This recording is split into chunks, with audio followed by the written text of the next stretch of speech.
All, welcome to watching tutorials.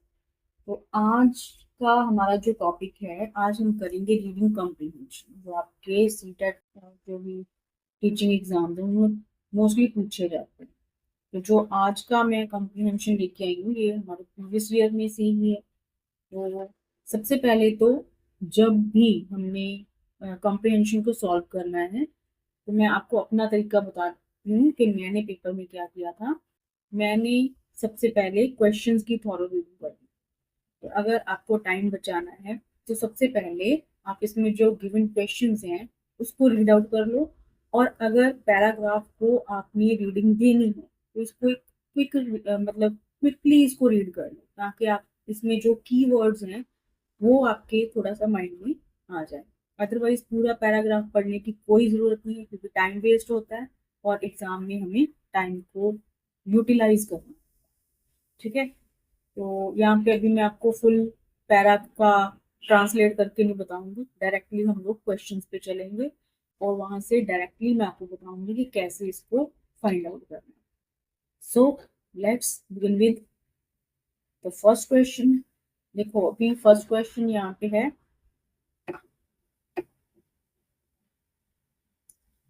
हाँ, अगर आपको लगता है कि आपको पैरा पढ़ के ही कीवर्ड्स पता चलेंगे, तो आप अपने टाइम के अकॉर्डिंग इसको एक रीडिंग दे सकते हो। ठीक है, ध्यान से। चलिए, फर्स्ट क्वेश्चन है, children respond to the first rains of summer. अभी देखो, यहाँ पे कीवर्ड हमारा हो गया first rains of summer by. ठीक है, children respond to the first rains of summer by. अभी हम फटाफट से इधर आ जाएंगे हमारे पैराग्राफ पे। तो हम पहले फर्स्ट जो पैराग्राफ है हमारा, उसमें हमारा कीवर्ड ढूंढेंगे। तो देखिए, फर्स्ट रेन, ये मिल गया मेरे को, फर्स्ट रेन ऑफ समर। अब जैसे ही आपने कीवर्ड को ढूंढ लिया पैराग्राफ में, आपको उसकी एक लाइन ऊपर की पढ़नी होती है और एक लाइन उससे नीचे की पढ़नी होती है। मोस्टली आपको वहीं से क्वेश्चन का आंसर मिल जाता है। तो हमारा क्वेश्चन था, children respond to the first rains of. कैसे रिस्पॉन्ड करते हैं चिल्ड्रन? अभी देखिए कि यहाँ पे आपको चिल्ड्रन मिल रहा है, नहीं, मेरे को यहाँ पे चिल्ड्रन दिखाई नहीं दे रहा। मेरे को फर्स्ट रेन ऑफ समर तो दिखाई दे गया, लेकिन मेरे को यहाँ पे चिल्ड्रन नहीं दिखाई। चलो आ जाइए नेक्स्ट पैराग्राफ पे फटाफट से। अब देखो, यहाँ पे आपको चिल्ड्रन वर्ड कहाँ पे दिखाई दे रहा है?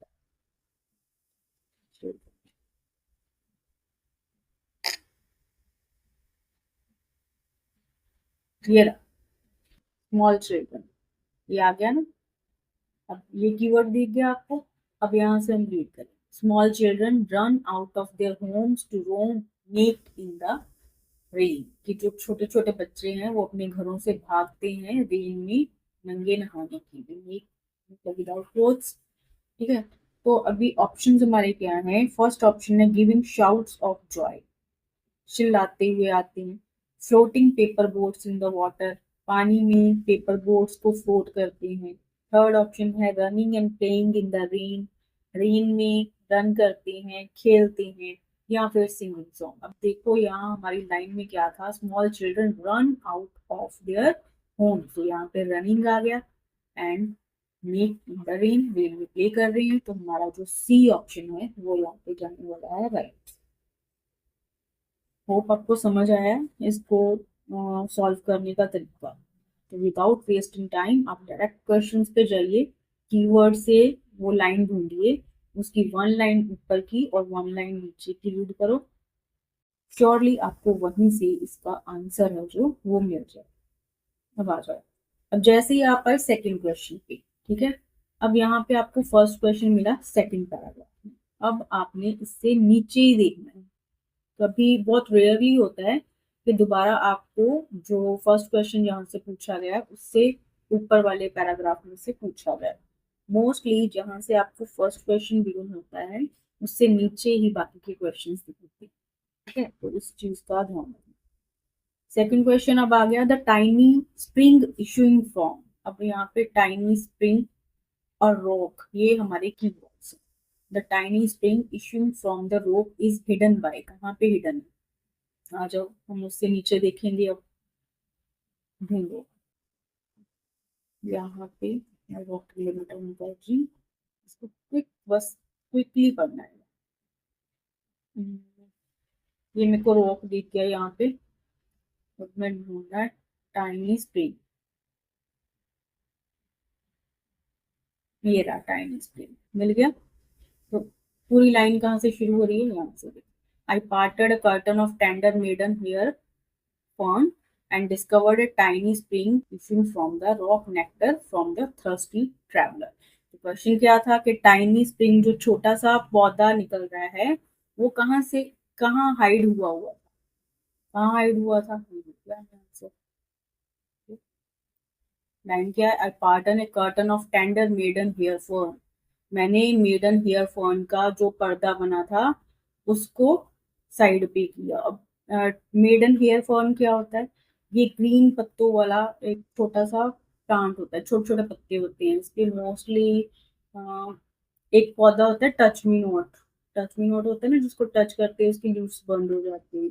तो वैसा ही कुछ होता है, बट वो वाला पौधा नहीं है, ठीक है।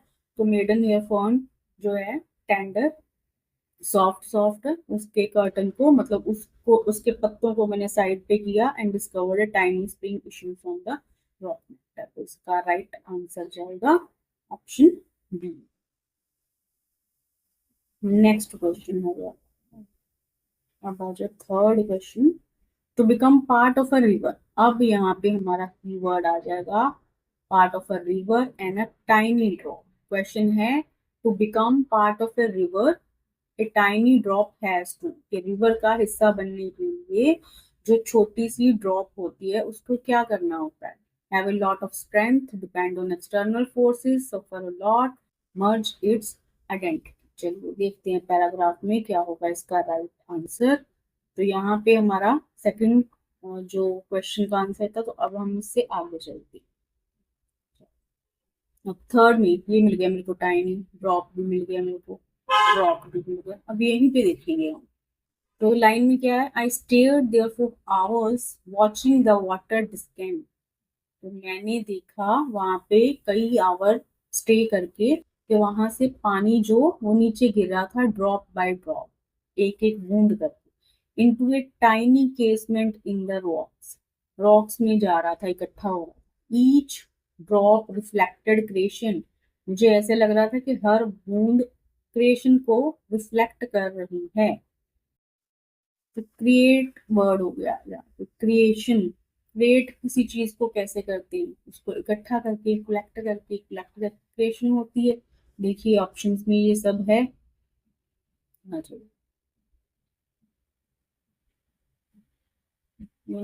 पार्ट ऑफ अ रिवर भी दिख गया देखो, and the river flowed into another mightier river that kilometres later and the ocean. यहाँ पे भी कलेक्टेड ही हुआ है, कलेक्ट ही हो रहा है कुछ, वाटर कलेक्ट हो रहा है। तो हम इसी से मिलता जुलता अपना ऑप्शन यहाँ पे देखेंगे। देखो टाइनी ड्रॉप को क्या करना पड़ता है, जो छोटी छोटी बूंदे यहाँ पे ऊपर पड़ा ना, वो सारी एक क्रिएशन कर रही है। ये लाइन पढ़ी हमने, क्रिएट करे, क्रिएशन कैसे हो जाएगी, have a lot of strength, इससे क्रिएशन नहीं होगी। Depend on external forces, external forces की बात नहीं। सफर ए लॉट, कि उसको बहुत दुख झेलना पड़ता है। तो रह के गया मर्ज इट्स आइडेंटिटी। मर्ज करना क्या होता है, सारी चीजों को इकट्ठा करना ही तो होता है। डिफरेंट डिफरेंट थिंग्स हैं, उनको सबको इकट्ठा कर दिया, जैसे एक एक ड्रॉप है ये पानी के, सबको इकट्ठा कर दिया मैंने, ये बन गया रिवर, ठीक है। नेक्स्ट क्वेश्चन, इसमें क्या है, which of the following words is most similar in meaning to the word pounding. अब यहाँ पे पाउंडिंग वर्ड दिया गया है, उसका सिमिलर हमें ढूंढना है। जहाँ तो आपको डायरेक्टली इसका मीनिंग पता हो, या फिर आप पैराग्राफ से ढूंढ लो, वहां से आइडिया लग जाता है। और उन्होंने बताया भी एज यूज्ड इन पैरा 2। वैसे हम इसको डायरेक्टली भी कर सकते हैं, तो डायरेक्टली मैं इसका मीनिंग बता देती हूँ, पर पहले हम कम्प्रिहेंशन में देखेंगे, पैराग्राफ में देखेंगे, ताकि आपको थोड़ा सा आइडिया हो जाए। पैरा 2 पाउंडिंग, ये देखिए pounding word. Water brings joy to earth, grass, leaf, bud, blossom, insect, bird, animals and the pounding heart of man. अब heart of man है, man का heart pound कर रहा है, क्या कर रहा है मतलब धड़क रहा है मतलब। तो पाउंडिंग का एग्जैक्ट मीनिंग क्या हो गया? टू मेक नॉइज, पाल्पिएटिंग होना, पाल्पिटेशंस होना, मेक नॉइज या पाल्पिटेशंस होना। पाउंडिंग का मीनिंग अगर हिंदी में कह लो कि कह सकते हो किसी चीज को, जब किसी चीज की जोर जोर से आवाज आती है कुछ करते हुए, उसको पाउंडिंग बोलते हैं। जैसे एग्जांपल हो गया हमारा फुट स्टेप्स की आवाज, चलते चलते कदमों की आवाज है ना, उसको पाउंडिंग बोलते हैं। ठीक है, तो अभी पाउंडिंग का सिमिलर आ जाओ ऑप्शन में, क्या हो सकता है? शेकिंग, शेक मीन तो हिलना होता है, शेक करना, इधर उधर होना। बिनमिंग, नम्ब क्या होना है? सुन होना, सुन होगा।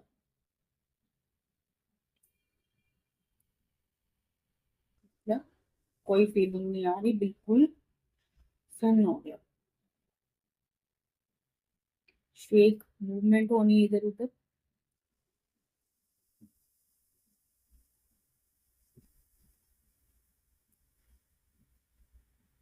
सिंकिंग, सिंक, सिंक क्या होता है? डूबना। ठीक, तो हमारा राइट ऑप्शन क्या जाएगा पाउंडिंग का? पाल्पिटेटिंग, मतलब दिल का धड़कना, पाउंडिंग, पाल्पिटेटिंग।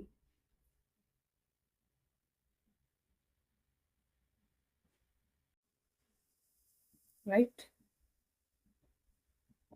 आ जाओ नेक्स्ट क्वेश्चन।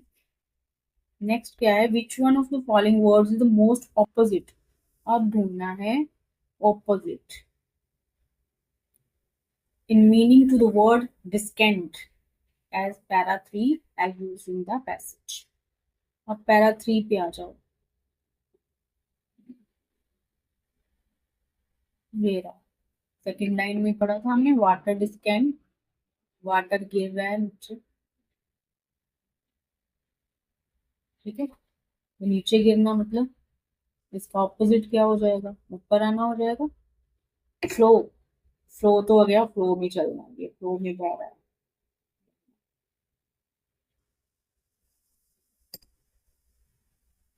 डिस्केंट, गो डाउन, नीचे आना। हॉवर, हॉवर क्या होता है? हवा में लटकना,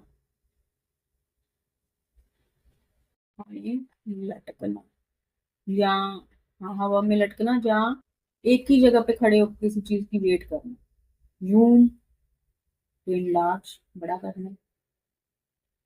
तो अब ऑपोजिट क्या हो जाएगा डिस्केंट का? ऊपर आना हो जाएगा ना, आस्केंट मीन्स ऊपर आना, ऊपर आना, तो वो अप और क्लाइंब तो बोल सकते हो आप। तो इसका जो राइट ऑप्शन है हो जाएगा option B. Next is which part of speech is the underlined word in the following sentence? Sentence दिया है, इसमें पार्ट ऑफ स्पीच ढूंढना है। क्वेश्चन है almost overnight new grass spring spring up. देखो, अब पहले तो क्वेश्चन में ऑलमोस्ट का पार्ट ऑफ स्पीच पूछा है कि ऑलमोस्ट क्या चीज, प्रेपोजिशन है, प्रनाउन है, एडजेक्टिव है कि एडवर्ब। सबसे पहले प्रपोजिशन तो आपको पता है, जिसको सहायक क्रिया कहते हैं, ऑन, टू, ओवर, ऐसे ना, ये सारे प्रपोजिशन होते हैं। प्रोनाउन जो नाउन की जगह पे आता है, जैसे ही, शी, इट, ये सारे प्रोनाउन हो गए। एडजेक्टिव क्या होता है? जो किसी की विशेषता को बताता है, क्वालिफाई करता है किसी को, या क्वालिटी को बताता है। Qualifier, qualify noun. ठीक है, नाउन की क्वालिटी को बताता है। उसके बाद एडवर्ब जो वर्ब की विशेषता को बताता है।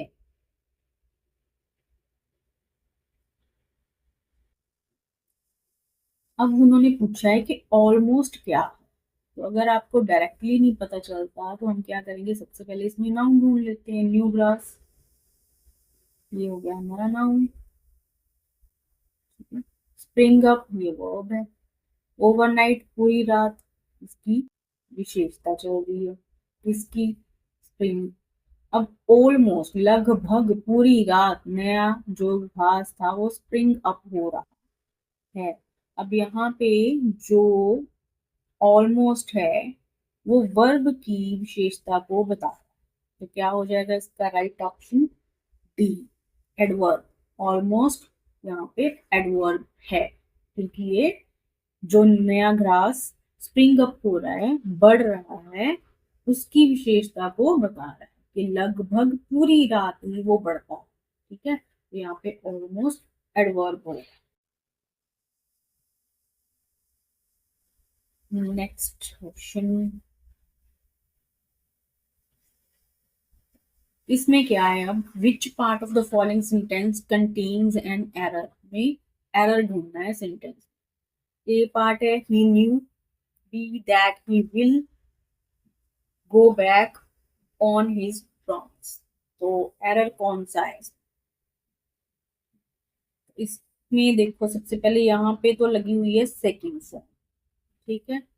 यहाँ पे लगा हुआ है विल। तो जी विल जो है ये तो दिखाता है फ्यूचर को, फ्यूचर के काम के लिए लगाते हैं ना हम विल, फ्यूचर टेंस में विल लगाते हैं। अब यहाँ पे अगर सेकंड फॉर्म है तो यहाँ पे भी तो दैट लगा है ना, नैरेटिव फॉर्म में है, नरेशन की फॉर्म में है, तो यहाँ पे विल का वुड होना चाहिए। यहाँ पे सेकंड फॉर्म है तो यहाँ पे भी सेकंड फॉर्म होनी चाहिए, यहाँ पे विल की जगह पे वुड होना चाहिए। तो हमारा एरर जो है वो है बी पार्ट।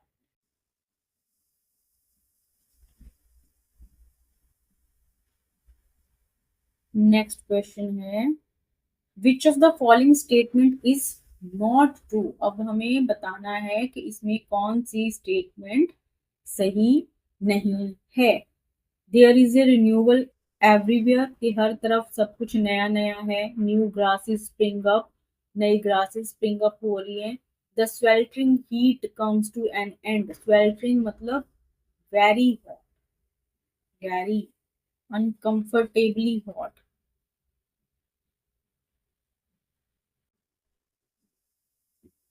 उसका अंत हो गया। The damp earth releases a sweet fragrance, गीली धरती से स्वीट फ्रेगनेंस आ रही है। अब पैरा में देखो आप, पैरा हमारा किसके बारे में था, तो मैं इसको क्विक रिवीजन दूंगी। ईच ड्रॉप रिप्रेजेंट्स, अब वहां पे रेन हो रही है ना, रेन हो रही है तो सीधा सीधा ही पता चल रहा है कि जहाँ पे जो हीट की बात हो रही थी, स्वेल्टरिंग हीट की बात हो रही थी।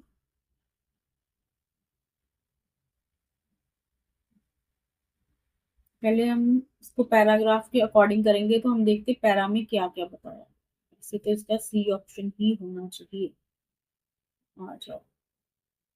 Each drop represents a little bit of creation and of life. When the monsoon brings to northern earth the first rain, past earth open its pore, quenches thirst. अब उसने जो धरती की प्यास को बुझाया, after baking in sun for the last few months, the land looks cracked, dusty, and tired. Now, almost overnight, new grass springs up. ये हो गया हुआ, रिन्यूअल भी है, और डैम्प अर्थ रिलीजेस ए फ्रेगनेंस स्वीटर देन, ये भी है। तो ये तीनों बातें तो हैं। ठीक है, हीट के बारे में यहाँ पे कोई बात नहीं की गई। तो जो हमारा ऑप्शन है हीट वाला, स्वेल्टरिंग हीट, यही जाएगा इसका राइट आंसर, क्योंकि नॉट पूछा है।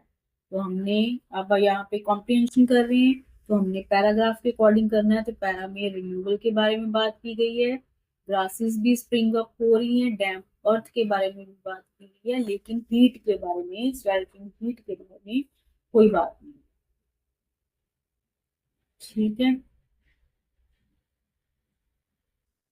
होप कि आपको क्वेश्चन समझ आ रहे हैं अच्छे से। फिर भी नहीं आ रहे हैं तो कमेंट बॉक्स में अपनी क्वेरी मेरे को सेंड कीजिए।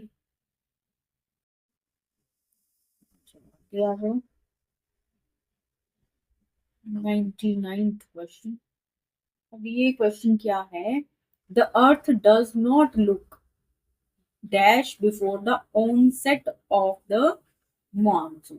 अब हमारा कीवर्ड आ गया ऑनसेट ऑफ द मॉनसून, के मॉनसून शुरू होने से पहले अर्थ कैसी दिखाई नहीं देती थी। तो फर्स्ट पैरा जो अभी अभी रीड किया था उसी में इसका जो आंसर मिलेगा, ये देखो, the land looks cracked dusty tired. Cracked दिख रही है, उनमें दरारें आई हुई हैं, डस्टी मिट्टी से भरी है, और टायर्ड दिखाई दे रही है। लेकिन क्या नहीं दिखाई दे रही है, क्या नहीं दिखाई दे रही है, ब्राउन नहीं दिखाई दे रही। क्रैक भी दिखाई दे रही है, डस्टी भी है, टायर्ड भी है। ये सारा पैराग्राफ में दिया हुआ, पैराग्राफ में क्या नहीं दिया हुआ, दैट इज ब्राउन। तो ब्राउन इसका राइट ऑप्शन जाएगा यहाँ।